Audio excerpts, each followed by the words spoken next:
my personal view is that we are heading for some big ticket investments in the coming 6 to 7 months in India.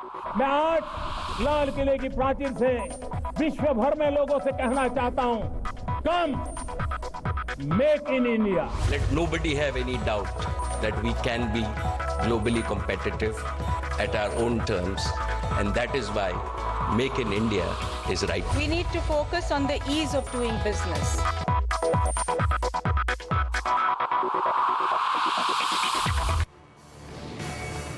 Make in India, it was Prime Minister Modi's first major scheme when he took office, and it was his mantra of choice at every overseas visit. It was wildly successful when it began. A CNBC TV18 BMR advisors poll conducted among CEOs in May of 2015 showed that 71% of the CEOs were confident that Make in India would have the greatest positive impact. That's 2015.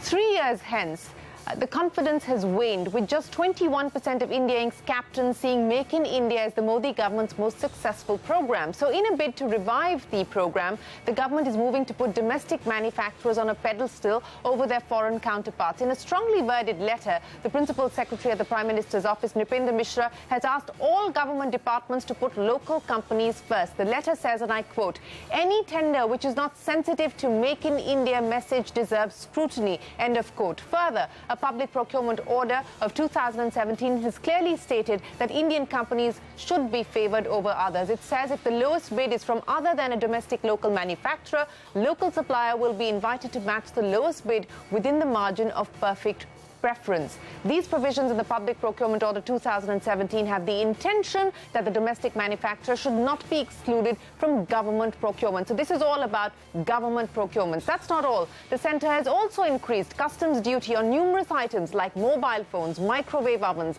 televisions, LED lamps in a bid to boost domestic production and discourage imports. All of this has invited criticism from various quarters, including the man who was in the government till just a few months ago, Arvind Panagaria, the former vice chairman of the Niti Aayog, wrote in a newspaper, and I quote, "If foreigners cannot sell their goods to us, they will not have the revenues to pay for the goods that they buy from us. If we cut back on their goods, they will have to cut back on ours," end of quote. That is the message there from Arvind Panagaria on the perils of import substitution. Joining us now to take forward this discussion, Ajay Shankar, former member of the National Manufacturing Competitiveness Council, Ajay Dua, the former DIPP secretary, and S.K. Rungta, the former chairman of Steel Authority of India. Gentlemen, appreciate you joining us here on CNBC TV18. Mr. Dua, I want you to first comment on the comments that we've seen coming in from Nripender Mishra, the Principal Secretary in the Prime Minister's office, to say it is very disturbing that the broad message has not been appreciated by various departments. It should be the responsibility at the highest level in each department to ensure that tender conditions are strictly in sync with the Public Procurement Order,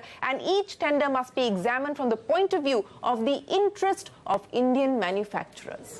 That's right. I think, Shereen, what Mr. Mishra has reiterated in his letter to the current DIPP secretary is the government policy enunciated in the June Public Procurement Order. Yeah.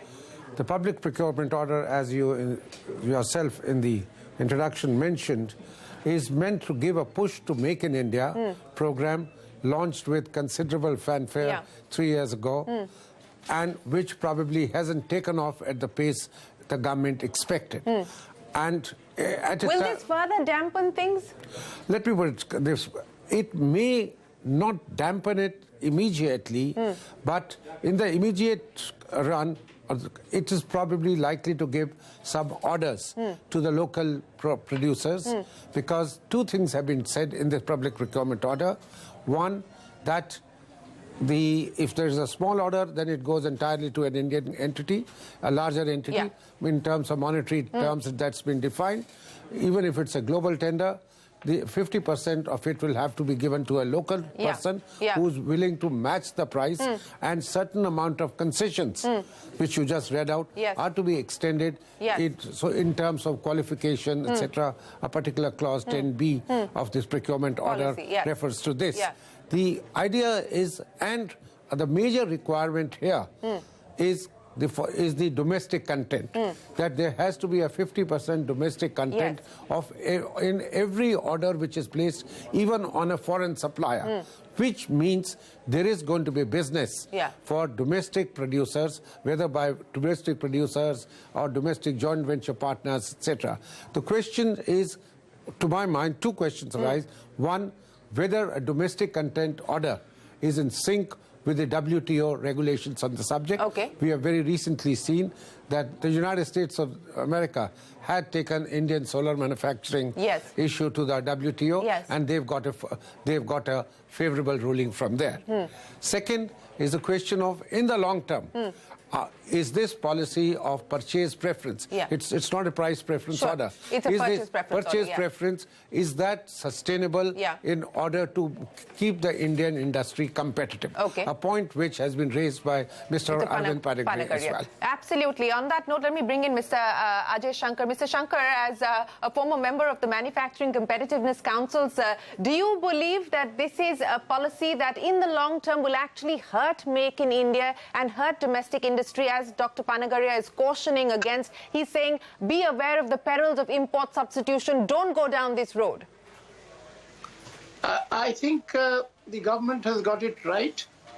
Many of us have been arguing for this nuanced policy for some time now, because competitive advantage is actually created in the modern industrial economy. It is not a natural endowment of a pre-industrial economy where you have iron ore or coal and that's your natural resource. So if competitive advantage has to be created, then some skillful nurturing in a manner where you are open to the global economy and its competitive forces and still give a little support to Indian industry to catch up. If you look at all the successful industrializing experiences in the last 50 years, Japan, Korea, and more recently, dramatic rise of China, it is all as a result of smart policy of nurturing domestic industry. So I'm glad we have started. So you don't believe that this is restrictive?